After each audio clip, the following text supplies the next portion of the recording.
রাসূল করিম রউফুর রহিম সকলে বলি সাল্লাল্লাহু আলাইহি ওয়াসাল্লাম। সত্য হাদিস পাকের মধ্যে আছে, কেউ যদি বলে লা হাওলা ওয়ালা কুওয়াতা ইল্লা বিল্লাহি, তো আওয়াজ দিয়ে বলি লা হাওলা ওয়ালা কুওয়াতা ইল্লা বিল্লাহি আলিয়্যিল আযীম। এই সূত্র কতক্ষণ সময় লাগবে? কেউ যদি 40 মিনিট 40 বার করে, পাইবা? একটু বড় করে বলি, কয়বার করে? 40 বার করে। কতক্ষণ সময় লাগবে? হ্যাঁ, 40 বার করলে বেশি তো 2 মিনিট বা 5 মিনিট, 5 মিনিট লাগবে না। লা হাওলা ওয়ালা কুওয়াতা ইল্লা বিল্লাহিল আলিয়্যিল আযীম। বেশি 2-3 মিনিট লাগবে। আমার নবী বলেন, উম্মত, আজকে এমন একটা দিন, এই দিনের সুস্থ সময়ে যদি কেউ 40 বার করেছে, 40 বছরের গুনাহের সগীরা গুনাহগুলো মাফ করে দেব। কারণ কি জানেন? কারণ হচ্ছে আমার নবী বলেন, যখন মিন নিসফে শাবান, যখন চন্দ্র যখন সূর্য যখন অস্ত হয়, সূর্য যখন অস্ত হয়ে যায়, তখন সাথে সাথে আল্লাহ বান্দার কাছে কাছে চলে আসে। আজকে এমন একটা লাভ, এমন তো আল্লাহ সর্ব অবস্থায় বিরাজমান। আমরা কি আল্লাহকে সিজদা দিচ্ছি? আল্লাহকে না দেখলো আমার রাসূল বলতেছে, তুমি যদি দেখার সুযোগ নাও হয়, তুমি একা মনে করো আল্লাহ তোমাকে দেখতেছে। ঠিক না?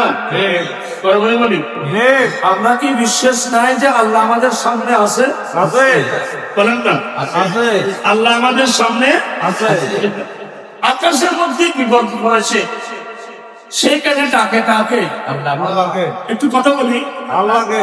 বলেন না, এই গভীর কথা বলেন না। আকাশের মধ্যে মানুষ যখন ভ্রমণ করে, সেই বিপদে পড়ছেন, স্মরণ করেন ডাকেন কাকে? আল্লাহকে। সাগরের মধ্যে বিপদে পড়েছে, ডাকেন কাকে? আল্লাহকে। বনের মধ্যে, জঙ্গলের মধ্যে কাকের আক্রমণে পড়ে গেছে, ডাকে কাকে? আল্লাহকে।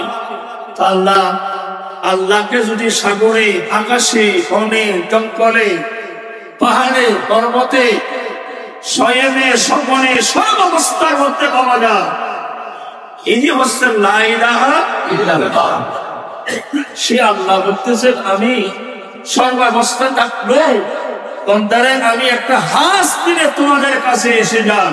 এটা যখন মাগরিবের নামাজ, মাগরিবের সূর্য যখন অস্ত যায়, সাথে সাথে আমি বন্দার কাছে পৌঁছে যাই। আরো বলি না, এগুলো আমার নবী হাদিসে পাকের মধ্যে এইভাবে ইরশাদ করতেছেন যে قال رسول الله صلى الله عليه وسلم إذا كانت ليلة النصف من شعبان فقوموا ليلها وصوموا نهارها فإن الله ينزل فيها لغروب الشمس إلى السماء من الدنيا। আমার নবী বলেন, যখন শাবানের 17 তারিখ দিবাগত রাত আসে, তখন এই রাতের মধ্যে তোমরা ইবাদত বندگی করো। তো অন্য রাতের মধ্যে কি ইবাদত বندگی নাই? কিছু কথা বলি বাবা, আছে না নাই? কিন্তু একটা লাইলাতুল বরাত না। গত রাত যেটা ছিল, এটা বড় রাত, এটা জুমার রাত। গত রাত আমাদের কাছ থেকে বিদায় নিয়েছে। এটা কোন ছোট রাত না, এটা সর্বশ্রেষ্ঠ রাত, এটা জুমার রাত, এটা দোয়া কবুল হবার রাত। কিন্তু এটা লাইলাতুল বরাতের রাত না, ঠিক কিনা? এটা আওয়াজ দিয়ে বলি, এটা কিন্তু লাইলাতুল বরাত না। লাইলাতুল বরাত ছিল বছরে একবার আসবে। এটা হচ্ছে শাবান মাসের 14 তারিখ দিবাগত রজনীতি।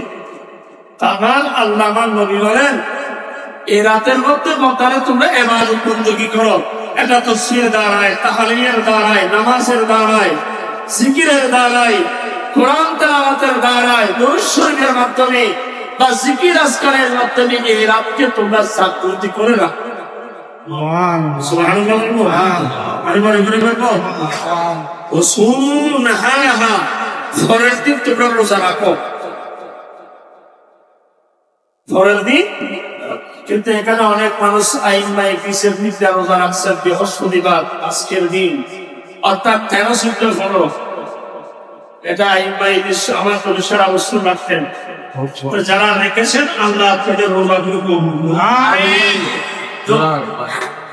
আমার নবী বলেন তোমরা রোজা রাখো, ফরজ দিন রোজা রাখো।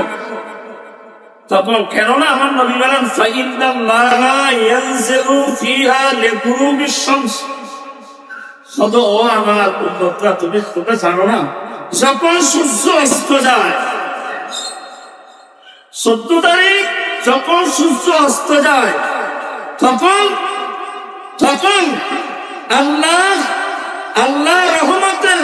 রহমতের ফেরেশতা দুনিয়ার আকাশে অবতীর্ণ হয়। আল্লাহর রহমত, আল্লাহর নূরানী ফেরেশতারা জমিনের মধ্যে কি হয়? অবতীর্ণ হয়। তখন আল্লাহ ইলাস সামাই ফাকুল আলা মিন মুস্তাগফিরিন, তখন আল্লাহ বান্দার কাছে এসে বলে, ও বান্দা তুমি তো শয়নের সম্মানে গোপনে প্রকাশ্যে জীবনে অনেক গুনাহ করেছো, বান্দারে আমি তোমার কাছে এসেছি, তুমি কি আমার কাছে মাফ চাইবা? যে তুমি আমার কাছে ক্ষমা চাইবা, ফাগফিরা লাহু, আমি আল্লাহ তোমাকে আজকে গুনাহগুলো মাফ করে দেব। ঘোষণা দিয়েছেন কে? আল্লাহ। বলেন না আল্লাহ। ঘোষণা দিয়েছেন কে? আল্লাহ। এই কথাটা বলেছেন রাসূল। রাসূলের হাদিস কি কোনদিন মিথ্যা হতে পারে? না। একটু মনে করে বলি না, আমার সময় অবধি সংক্ষেপে আসবো। ওয়ালা মুস্তাউসিকুম, আমি প্রথমেই একটা আয়াত কথাগুলো বলেছিলাম। আজকে আমার আল্লাহ বলবেন বন্দারে তোমরা আমার কাছে কারা আসো যারা রিজিক চাইবা, আমি আল্লাহ তোমাদের জন্য রিজিক দান করব। আরে বড় করে বলি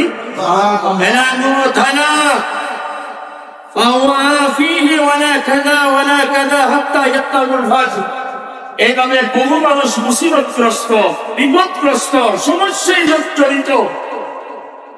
আল্লাহ নবী বলেন আজকে তোমরা আল্লাহর কাছে বিনীতভাবে সেই প্রার্থনাগুলো করো, সেই মুসিবত থেকে, বড় বড় মুসিবত থেকে তোমাদেরকে পরিত্রাণ দিবেন কে? আল্লাহ সেই মেলা বসিয়েছি। সেই মেলার নাম হচ্ছে লাইলাতুল, বলেন না লাইলাতুল